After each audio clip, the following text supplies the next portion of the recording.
Welcome to Buffalo Fireside Chats. Please welcome Arrrlex and Jordhuga. How you guys doing today? Excellent. Thanks for having us. Yes, sir. It's great to see you guys here. And these are two of the most prominent characters in the ILUS Discord main. Arrrlex, you've been on the show before performing for us. And by the way, I have heard snippets of the second Ain't Selling Till 50 song. And I can't wait to hear it. So hopefully you'll get to that to us soon. So how you been, man? I have been great. Been busy a lot, have to come up with the funds to not be able to sell the 50, right? A lot of overtime for me, but definitely starting to catch up on my sleep as well. Good. I'm glad things are going great for you, man.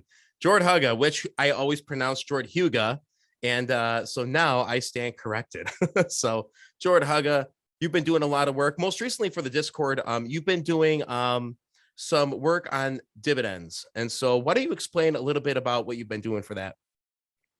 Yeah. So, and I always tell this story, kind of the same story, that essentially the reason I'm such a big fan of dividend investing in general, and so many other people are, is that when the market has its natural cycles down in this, particular place where we're at in a recession, that if you're in a growth stock that doesn't pay any dividends, just like if you buy one share of Amazon at $10, if it goes up to $10,000 and then falls back to $10, if you had not sold it or made any trades, you've still really just taken an expensive trip, but you haven't made any money. If that stock was paying off a dividend, and obviously the higher the better, but even a small dividend can really add up, is over the course of those same 10 years, it can really transform somebody's portfolio into something that's not only safer, but ultimately a lot larger. I looked at the 21-page document that you put together. And I'm not going to lie, like for me, a lot of that stuff's over my head because I don't have any stocks. And like, just for everybody at home, I'm not a flipper. I'm not a trader. That's not what I'm doing.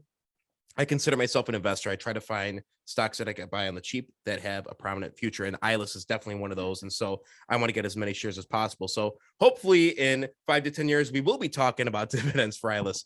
So that's not something I'm familiar with. So about the process. So why in this market that we're in now is investing in companies that offer dividends so important? Okay. And then, I have another Kyleism that I use here that basically it's the fractal mathematics of dividend investing. And it's very difficult, again, for me to try to express this, written down, because I've only ever done it using pictures. And I was trying to think of, maybe doing like a whiteboard thing for that presentation. But essentially what it is this. The first year, and for the dividend calculator that I included, it assumes that you're investing $10,000. So for the $10,000 you're investing, basically you are trying to figure out, what's the most amount of money I can get back in the shortest amount of time. And as the share price drops, again, not for reasons having to do with the business itself being bad, but for macro conditions outside of its control, like high fuel prices, war, inflation, recession, and pandemic. So seeing the opportunity, and of course it's going to differ from time to time and sector to sector. The 2008 crash that we had also happened to be a housing crash in addition to a market crash. So real estate also fell at that time. But essentially what you want to do is try to buy in for as cheap as possible share price, which ultimately leads to a locking in a higher dividend percentage from the beginning. And so the traditional model for people to retire was you have, $1 million. You make approximately 4%. That's what you pull out yearly, and that's $40,000. And then, you have this nest egg that you can go up and down depending on the years and essentially, live the rest of your life comfortably in retirement. And you can already see just in the short period of time with inflation, how things have gone up so expensively that if you were living on that budget of $40,000, how it would already be difficult. And so it's very important to get a wide variety of good long-term paying dividend stocks I like to have them just as a psychological insurance benefit of knowing that I have that money coming in, even when I'm not able to work or don't want to work. Okay, that makes sense. And so now we're not always in a bear market. We're not always in a recession. We're not always in a pullback. So the buying opportunity for this is sort of a prime opportunity that, like you said, I know you mentioned 2008, which was another opportunity that people were able to take advantage of things like this. So that makes sense to me. And like I said, I'm no economic whiz or investing whiz, but that seems to make sense to get that higher percentage of dividend return. So that's cool. It's really it really is, to interrupt you, it really is weird, but it's funny how it works, because like I said, the big boys, the real trick to it is, when you get better at it, is you want to know what the best in show is, what the best company is going to be, because since they all usually drop approximately the same amount, because of the algorithm trading and because of the market in general, that I would love to own Coca-Cola, but at any general time that you're not in a bad market condition, it's so overvalued and the dividend's so low, it's not a great investment. But if you can pick up Coca-Cola when its share price drops 50% and the dividend's at 8 or 9%, it's one of the best investments you can get. And you're talking about stable stocks when we're in a bear market. Yeah, blue chips. Yeah. Yep. And so, looking at, well, I'm not going to get into ILUS just yet. But like looking at like the whole dividend structure for, like you said, a lot of these companies, like I look at Ford, for example. All right. If I'm correct, they do offer a dividend. So is that a reason why their share price isn't astronomical? I mean, if that question makes sense to you, maybe you could answer that for me or not. Sorry for my wording on that. I wanted to ask the Ford question because I've been pondering on that for the last couple months. I'm like, I feel like their share price should be much higher, but I think because they offer a dividend, maybe that's why their share price is the way it is, or where it's at. Yeah. So the gist of it is this, and I do believe, Nick Link even said this, is that essentially how most people feel is that dividend companies give away dividends when they can't figure out anything better to do with the money. When they've grown sufficiently large, or they've done what they need to do and they still have enough money, that's when they start paying dividends.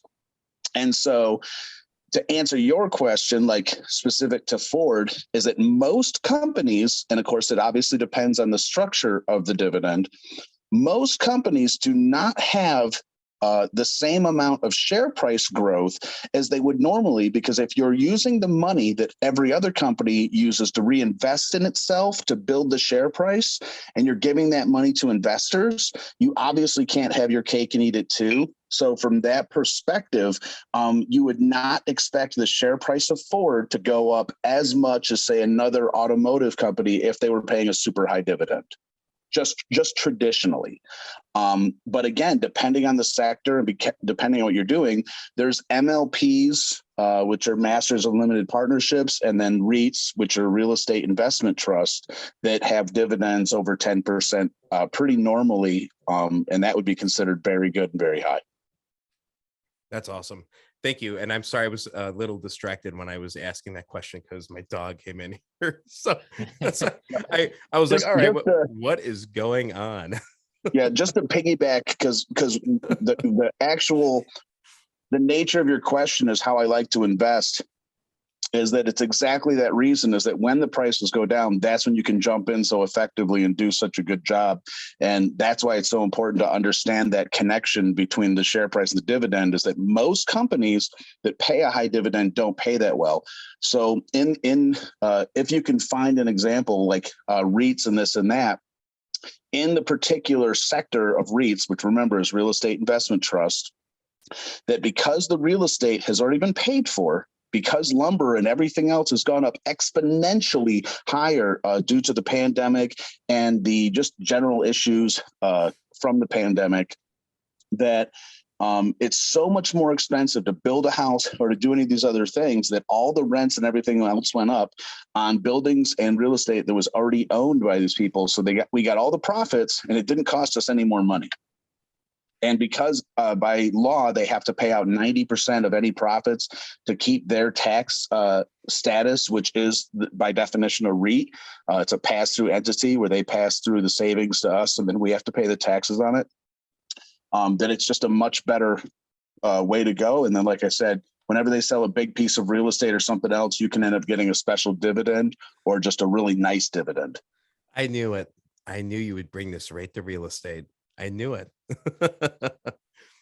But that's good. So sounds to me like they're trying to do the tax evasion the legal way. That's what it sounds like to me. Make the shareholders pay the taxes for us. You know what the funny thing is? The one thing I know about Jordan is he loves and he has a passion for real estate, and I think that's unbelievable. But that's awesome. And in a stable market, I think like this is like George saying, this is a prime opportunity to get in on these to get the proper dividend, because I don't want to like.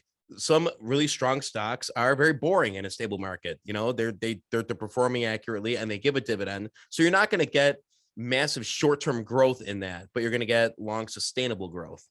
So, and just to throw a word at you, I wouldn't use the word boring. What I would say is it's higher risk, because when it's more expensive, you're going to get a lower return and it costs you more money. So it's higher risk for less of a return.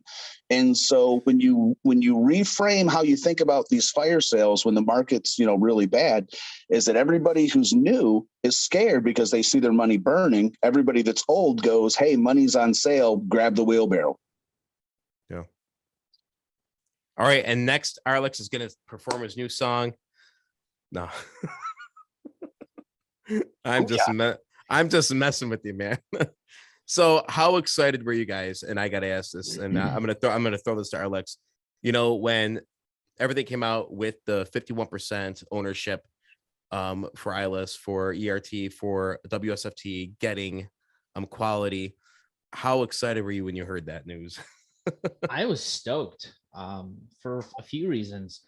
It's the biggest thing is that it proves that everything that they're saying is just coming to fruition. We knew this was going to happen prior to them even announcing WSFT, prior to them announcing all of that. Like, I think it was Eagle started posting on the Discord. He connected the dots real quick, and he has he's not an insider of ILUS in any way, shape, or form. And we knew that prior to the announcement. There was a lot of haters, a lot of bears, a lot of fudders, everyone else, you name it. And it was causing a lot of fear. This wasn't going to happen. This wasn't going to happen. A lot of doubt. So that as soon as, they got the 51%, and then things started falling through, or together, I should say. And then they got Quality International signed officially, finally. That's massive. That is massive. So I was excited. It made me be able to, or actually, I can't even wait until Q4. Yeah, for them to be on the books, because that's when the real fireworks start. So, well, I think that we're going to see a lot of fireworks on August 15th, because that's when I think it's the second quarter. They're gonna file the results. I think it's August 15th. So I think we're going to see substantial growth, and it's actually going to be in black and white. Do you know what I'm saying? So I mean, we see the vision that's been set, and I do trust the process. I know we're all here because we trust the process. Let me just pull up real quick. And Jordan, if you want to respond while I actually pull this up, just because I want to make sure that I'm not wrong on that. Jordan, how do you feel about that whole acquisition? And if you notice, I actually did say ILUS, ERT, WSFT, because there's a hierarchy to things.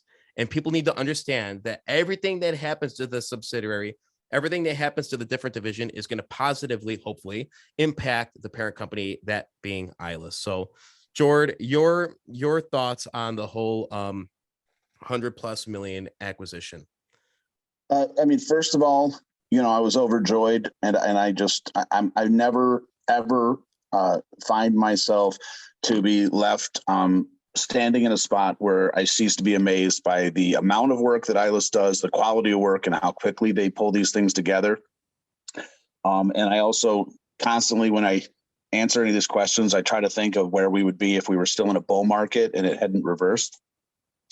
But for me, the single biggest attribute to that deal was the proof of concept, to, like you're saying, all the fudsters, bears, and haters, and to the fact that even though they're using creative financing to get some of these deals done, is that it doesn't mean that it's not authentic financing, and that, governments and all those other people don't tend to do, deals with people that aren't making moves. And it's very easy to see how quickly they're spreading, not just horizontally, but vertically. And I really, really look forward to the next 2 years, once they actually start manufacturing all these different things. And once we can see those synergistic effects that are going to increase the revenues from the company's ability to interact with each other, as well as use those new manufacturing abilities to also save money and keep quality high. Yeah. And actually I just pulled it up and you guys could see this, correct? Yes. So, Right. I mean, let's look it up. And this is one thing I want to focus on in this latest PR. This was like 4 or 5 days ago. So July 15th, 2022. On the 11th day of February 2022, ILUS announced a run rate revenue forecast of 40 to 55 million for 2022. Due to current progress and the agreed acquisitions, which it expects to close in the third quarter, ILUS has updated its revenue forecast to a run rate of $140 million for 2022. And that is, dude, these guys are just getting started. This isn't some like, I say this analogy all the time. This isn't like some mom and pop, la-di-da, we're gonna like, because 99% of the OTC is bullshit. And I learned that like my first year of trading. I learned the pump and dump schemes, and you know how I learned them? I lost on them. And so you find your diamond in the roughs, and like I'm very confident with CYBL. Hopefully they prove me right. I'm extremely confident, overly confident with ILUS. So when you look at that $140 million run rate, that is just one section of one division. And I laid that out. Eagle laid it out in the whole like spider, the whole breakdown. I like to call it the flow chart of ILUS that he broke down very nicely. But I mean, come on. I mean, this is like it's a no brainer for me, and especially when you can't argue with these fudsters. You can't argue because there's no argument. They have no argument. You just say, oh yeah, well, this was the acquisition. Boom. This is their financials. Boom. And they have nothing to say. They're going to keep what they talk dilution. They talk reverse split. And I actually watched a video. I forgot what video it was, but it was very misinformed. And I just randomly watched it. And Eagle actually corrected the YouTuber literally with pages and pages and pages of like corrections. So, I mean, what do you guys think about that? I mean, come on. Holy shit. I'll say this. If within a year and a half we went from 40 to 50 mil revs to what was that, 120 mil? And actually we did better than that. We did better than that compared to like from the start. And if you look at like April of 2021, think about it. And they're projecting 100, 120, 140 mil by the end of this year, if not more, because it is on it's on progress to hit that 200 mil mark. But from that ratio, just within a year and a half, imagine what it could be like in 2.5 years. It went from 140 mil to 300 mil. And people are not seeing this. Like, I don't consider myself knowledgeable in stocks and investing and all that. I'm the lowest of the low, but it makes sense to me. I mean, I don't understand what there isn't to make sense of. It's astronomical, this rate of growth, and I'm taking advantage. All these dips, I'm buying more to reach my goal, and I just see my goal increasing. Yeah, I was gonna say, what's your goal? What's your goal, dude? That's a slippery slope, Arrrlex. My goal is to be 0.5% of George's total ILUS share count at all times. I'm just trying to beat Rickers and Candy. Oh man, good luck. Good luck. Oh, you want to borrow some of mine? There you go. Oh man, that's so funny. I mean, it really is a no-brainer. Like, I think the stock is no-brainer. I had somebody tell me the other day, that ILUS isn't marketable. It's not marketable, that they're too diversified. And I had to take a step back and think, what do you mean they're too diversified? I think it's called verticalization. You want to have the start, the finish of your product. You want to create, you want to control the supply chain. You want to control like everything that affects your main products and in your purchase. You want to control that the whole stream of things. And so when you do that, you're going to make a lot of money because you're going to control every single aspect of that product and how it's created. And I just simplified that extremely. That was an oversimplification of it. I love how ILUS is too diversified, but Berkshire isn't. Oh. Oh, it's all ridiculous. I think it's funny that they're doing everything that they said they're going to do. But you know what? Maybe I don't know. Maybe there was a misspelled word in a 5,000 page summary of a PR, and people are like, "Oh, it's obviously a scam." Do you see that? They used the wrong there. They used the EI instead of the ER. It's like, okay. It's like, come on. It's like you got these people, because I think that people are not used to it, and I think that ILUS specifically has been targeted. That's my personal opinion. You guys can agree to disagree, but if you look at the charts if you look at Ford, if you look at Amazon, if you look at Apple, if you look at Fern, that's an popular OTC, CYBL, if you look at ILUS, if you look at Amazon, I think I just mentioned Amazon or whatever, but if you look at it in the last 6 months, they've ended up in the same spot. Do I feel like ILUS has been targeted? I think people did not think she was going to run. I think people didn't think it was going to be a legit thing. I think people think take the AAPT example. Are you guys familiar with that at all? AAPT? Yes. And you saw what happened. The Quora merger, $100 million, and it was all bullshit. I actually did extensive research on it because I'm like, oh, wow, they really want to expand, yada, yada. The guy is posting constantly. Maybe this is going to be legit. I didn't invest in it, and I'm glad I didn't, because it never happened. Quora doesn't even exist based on the research I've done. So, I mean, what do you think, Jordan?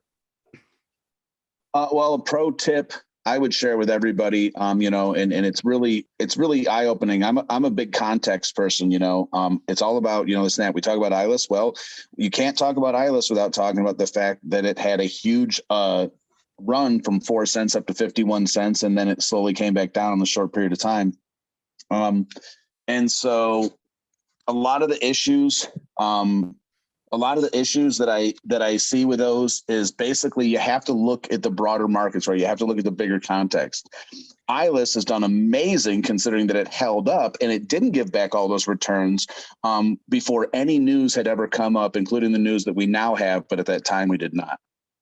So to me, I am always overjoyed that it is doing just the best that it could possibly be doing in this market. And it's saving up more and more stored energy, because ultimately, no matter how far apart the arbitrage possibility becomes in the market in that moment, and those moments tend to be short, it is going to, the mean is going to regress back, and it's going to get back to where it's supposed to be.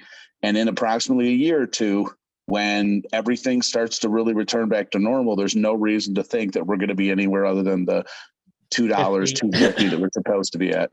But we're not selling yet. So $49.50. But yes, I mean that really is the key, right? And everybody has 10,000 different theories for it, but the only thing that's really happening right now is everybody's freaked out, and the last place they're going to put some money is the OTC. The second they start piling money back in, especially with the kind of press and the kind of news and numbers we've been putting up, there's no reason to think we're not going to get our fair share when the OTC knocked 75% of available fake companies off for us on September 28th. And that was the best gift you're ever going to give the OTC. They got rid of 3 out of 4 opportunities for you to invest your money were fake. Yeah. And they removed that. And you still have a percentage of the 90% of the ones remaining that are completely full of shit too. It's like we say, we're not saying we're the best. We're just the best of what's left, Erock. Well, no, we are the best. No, we're the Damn best. I know ILUS is the best, but I'm saying right. after they chopped away the other stuff, I said it's not like it's the best. It's the best of what's left. It's true. That 25%. You're right. Yeah. Yeah, you're 100% correct. And I have this theory that once the economy does recover in that time frame that you just mentioned, I think that we're going to be on QB. I think we're going to be flirting with that $1 share price. We're going to be flirting with the consistency based on our valuation to be on the NASDAQ. That said, once the NASDAQ has an uptick, I think you're going to see a violent uptick in our share price, because I think that we're going to end up getting on the NASDAQ just at the right time when NASDAQ is set to rebound. NASDAQ responds much quicker than the Dow does. You know what I mean? So, I mean, you're still talking about small caps at that point. So, but I think we're going to enter right at the right time. And I think it's going to be liftoff. And I think you're going to see a squeeze that is going to put ALPP to shame. Seriously. So, I mean, and I don't want it to be pumped up. I don't want it to be like not genuine, but I think you're going to see an influx of investors, because by that time, if you're talking six months to 12 months, and we're already at 140 mil, you know, when they say a multi-billion-dollar conglomerate, I think it's gonna be a multi-billion-dollar conglomerate. Whoa, right? I know. And right now we should be at about 30 cents, you know, and we're in a bear market, but like gobble up the shares, because we might as well load up now because they're legit doing what they say they're gonna do. So yeah, that to me, it's all about backing up your words and doing what you say. And like I said, I still do, but I was very frustrated, and I tried to bite my tongue a lot with all the people about these make-believe timelines and things that we're missing and stuff. I said, there's a pandemic outside and everybody's scared of like living and dying. So like, if you're not going to take this into the equation, then there's really no conversation to be had. You're basically looking at the situation through a focal point of it's never going to be just when you're trying to make, mathematical decisions that are for your money. But ultimately, I do think it's very amazing. You see how responded and how well ILUS has been able to do with all the different things, is that from an outsider's perspective, looking at breadcrumbs and listening to the PRs we've been given, they've not only done everything they ever promised, but they were able to manage to do a few other things. And when I hear JP or Nick refer to Dan Peters and he sounds like the second coming of, Jesus, you have to be excited about it, because, these guys don't get excited about that stuff. I know them well enough to know that JP cannot be bothered to answer the questions that, people should have learned in the second chapter of Benjamin Graham's book. But now when you see everything coming together, I was like, they're doing more. I don't know what anybody else is expecting, but that's good enough for me. Yeah. It's funny you mentioned Dan Peters. One of the biggest things that I loved about JP's update video was when he talked about Dan Peters, and he said that Dan Peters himself was looking into and initiating acquisition entry-level due diligence that they would have not, I think, don't quote me on this in my words, but due diligence on acquisitions that they as an ILUS would not prior to him even think about doing. So he just comes from a company that just went massive. They went global. Their share price was bonkers. I think it was, like 36.40s at some point. But man, he comes in with the wealth of knowledge. He comes in with the contacts, right? He already knows the people. He's going to be great. He's going to be great. Oh, absolutely. This guy is on top of his game. And I did a video about Dan Peters back in the day being like a couple weeks ago. And I'm trying to pull up his LinkedIn right now. But if you look at the president, Rev, what was their share price? I think it was double-digit dollars. Like, this guy's coming to play hardball. He's not like, oh yeah, I think I'm just gonna be a little boss of the company. No, this guy actually has legit experience in the field, and so it's a no-brainer. I think it's a home run of an appointment for a CEO. No doubt in my mind. Seriously, I agree. Yeah, I think it's gonna be great, and I think like Arrrlex was saying, like his connections, like all this stuff. Here he is. Let's just show the people. Might as well. Well, listen, everybody has different work experiences, and depending on the kind of bosses, you've worked for, I've tended to work for more demanding people, that you can tell in some of the earlier interviews we did, even before the annual meetup, or the annual shareholders meeting, rather, we had a couple of meetups. And basically, Nick and JP had kind of said something to the effect that they demand a very high level of competency from the people that they work with and around. And if the people can't do that, they replace, and there's no hard feelings, but we're just somebody that can get the job done. After you realize that they demand this level of excellence, not just from themselves, but everybody else around them, you really can see this when you see the interactions that they have and you meet any of the other future team members in the future. You immediately can just feel their competency immediately.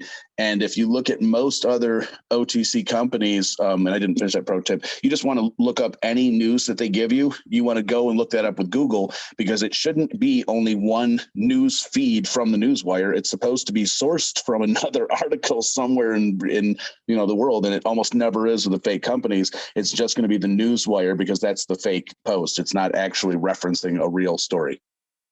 Yeah. No, you're absolutely correct. And I'm looking at it right now. I'm actually going back and I'm looking at his LinkedIn. And I'm just going to put this out here. I'm going to share my screen real quick. Just so people could see that we're not talking nonsense. You know what I mean? All right. So there it is. He was a CEO of, well, no, that's ERT. Sorry. President of Rev Fire Group. All right. For about 4 years. And so just look at their share price. Look what they're at. He's used to, yeah. I mean, and this, I'm not saying that this is what ILUS is going to be. I think they're going to be even better, quite frankly. But take a look at that. This guy has a wealth of experience and knowledge, and what he's bringing to the table is going. And this is just one leg of the spider. Imagine 8 Dan Peters under the ILUS umbrella, and do the math. I mean, this is why we're here, and this is why we're long holders. This is why we're doing what we're doing. And this is why we don't got time for bullshit on StockTwits and Twitter, and everybody else is like, reverse split. There's going to be a reverse split. Oh, my God. Reverse split. Dilution. Reverse split. No, we're actually adding value to the company, dumbasses. Reverse split. Drop the price so I can buy more secretly. Ah! You have to remember when everybody freaks out because they don't see what's going on, is that if we weren't in these macro conditions, then as far as ILUS is concerned, we were already going to be pretty close to the $2 point. And so what that tells me is, as soon as they finish announcing the EU second phase deal, and the numbers are on the, at this point, because the conditions are so bad, they're going to demand that the numbers be in the financials. But once we get there, which is essentially 3 months from August 15th, I don't really know what could hold us back at that point, because I always was looking forward to the defense and the Vera drones, to be honest with you. This was just the appetizer. This was just the point of entree for you to understand what future deals are going to look like, what future spinoffs are going to look like, and then how you want to have your money arranged to make the most amount of money. Because I know for the second spinoff, I am definitely going to have some cash ready to buy into that shell and watch it explode. And that's going to happen numerous times. Oh, it's going to happen numerous times. And like, I remember being on vacation, and I remember texting Arrrlex, and I'm like, what is going on? And it's like, they announced it was Thursday. It was Thursday. It was a Thursday. No, it was a Thursday. And WSFT went from 7 cents to 50 cents. And it was like, whew, okay. Share structure had a lot to do with it. And I did call the fact that it was going to sell off, but I think it's going to rebound. It's a steady company. They're going to have to add shares. It's going to be its own thing. It's going to be its own entity, but all the revenues are going to report up to ILUS. And that's a beautiful thing there. We are all going to make sure we have cash in hand. And hell, if they're able to do this once a year, this is going to create major opportunities. Now, we don't know what they're going to do with spinoff shares or dividends within those companies. We're not sure what's going to happen yet. All I know is that we want to have our hat in the ring. So, oh man, you're getting me excited right now, man. So I think that we're definitely on the right path.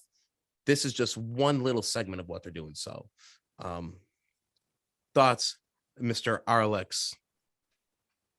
It hurts to think, man. It hurts to think. Do you still have? Wait. Do you still have your W? I'll be honest. I never owned WSFT because I wasn't going to chase. I've gotten burned chasing a lot, and that's something that you learn as a trader. You never chase. I don't chase anymore, and I mean, you don't even have to answer this question if you don't want to. But No, are you still in WSFT? No, I actually got out. I took a 45% profit, and then Good for you. put it all into ILUS. But yeah, no, it's, I'm not investing in ERT. I'm not investing in WSFT. I'm investing in ILUS. I'm not going to flip ILUS. I'm not. So any means that I have to take to, flip a subsidiary or some other stock, I will do it to get more ILUS, because eventually it's all coming back. Yep. It's all coming back to ILUS. But yeah, no, what George said, I'm definitely going to have cash on hand for the next WSFT. The problem is, getting in time.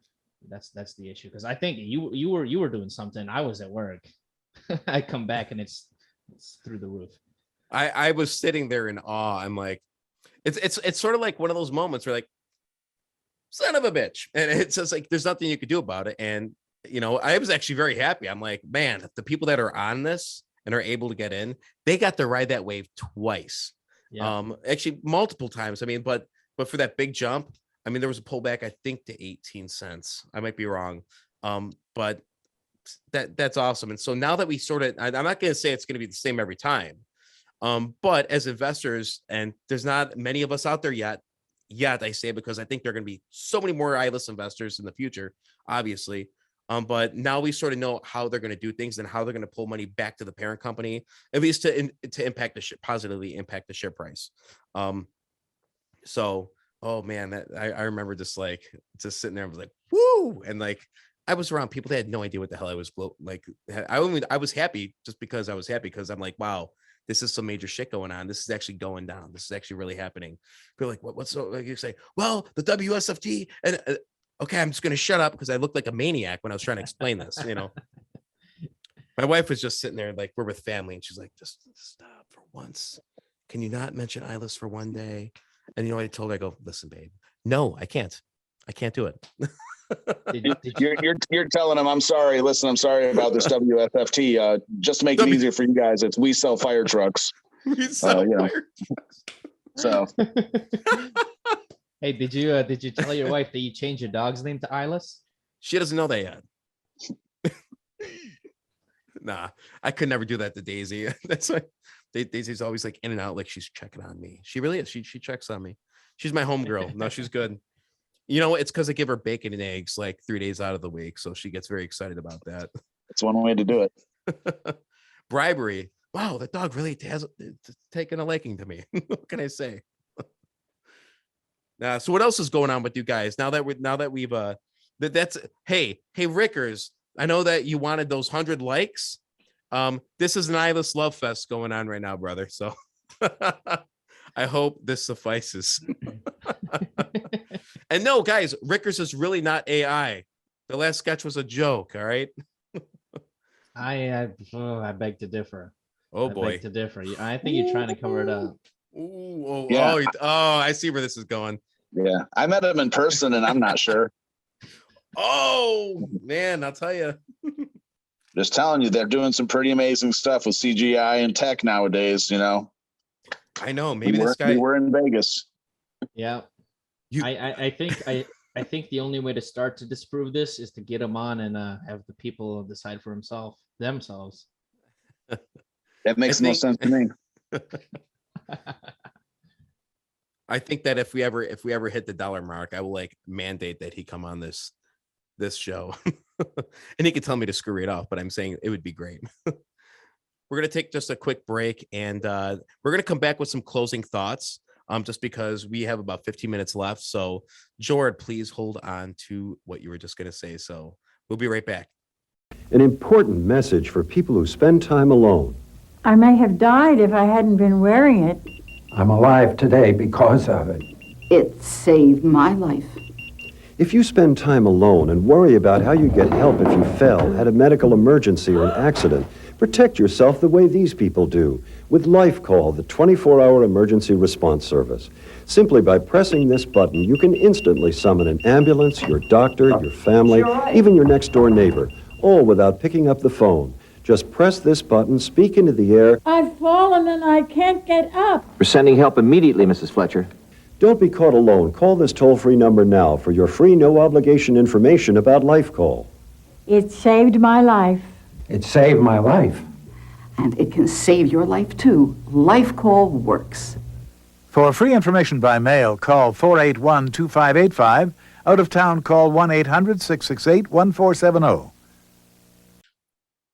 All right, welcome back. And I would like to turn things over to Arrrlex and Jordhuga for, I'm sorry, I did it again, Jordhuga.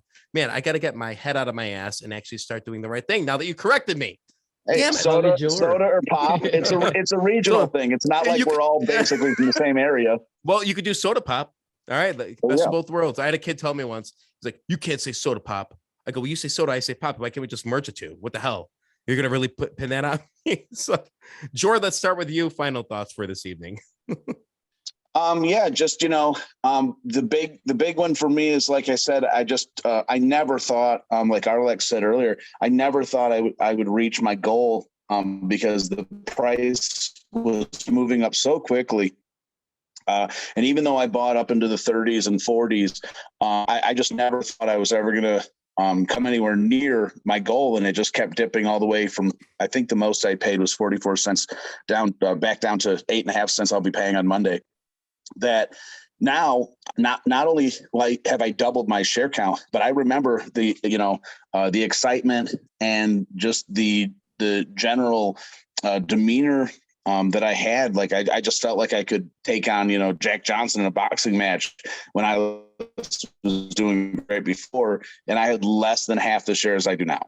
Right? We have another 8% or 9% of the float locked up. And I truly believe that we're going to have a couple more weeks to be able to do this before they drop that news. And so I'm just trying to take advantage of it. And that's what I thought everyone else was doing, was we were flipping WSFT and pretty much everything else we could get our hands on for the quick money, just to be able to build up more capital to put into ILUS, which is ultimately the greatest OTC stock of the last 20 years that I can remember. That's awesome. Dude, thank you so much. Arrrlex, go for it, brother. Oh, geez, it's hard to compete with that, man. Try to compete with getting ILUS shares with Jordan. Now he's taking away the final statement. It's a great way to go. Oh man, where to begin? We're going places. We are definitely going places, and it's not a matter of where, it's just a matter of when, because we know where it's going to go. I feel like the biggest factor right now is just fear and uncertainty, especially with the new shareholders. And coming from a place where, I'm going to be honest, right? I bought in at 30 cents. I averaged down to like 19, 20 cents. I'm down like 70%. I'm down, but my conviction is still 100%, right? We're going places. So I just like to encourage people, try to cope, how you guys can, but maybe don't take a look at the prices every 5 minutes, every single day, right? Keep busy doing, work, your normal lives. It's called a long game for a reason. It's not going to happen overnight, and definitely not with these market conditions. So with that being said, stay strong, stay hopeful, and know what you hold. Also, shout out to my boy Timmy and all of the ASTF fam. So that's awesome. I actually want to say, personally, as good friends now, Jord, Arrrlex, it's been a pleasure getting to know you guys over the past couple months. And I think we are just on the first leg of this tour, and I am totally excited to see where this goes. I'm going to give a shout out right now to everybody in the ILUS Discord, to Rickers, Egal, the mods, every ILUS holder long. Man, we are going places, and it's not a matter of if but when. I think that, you know, this has brought a lot of people together.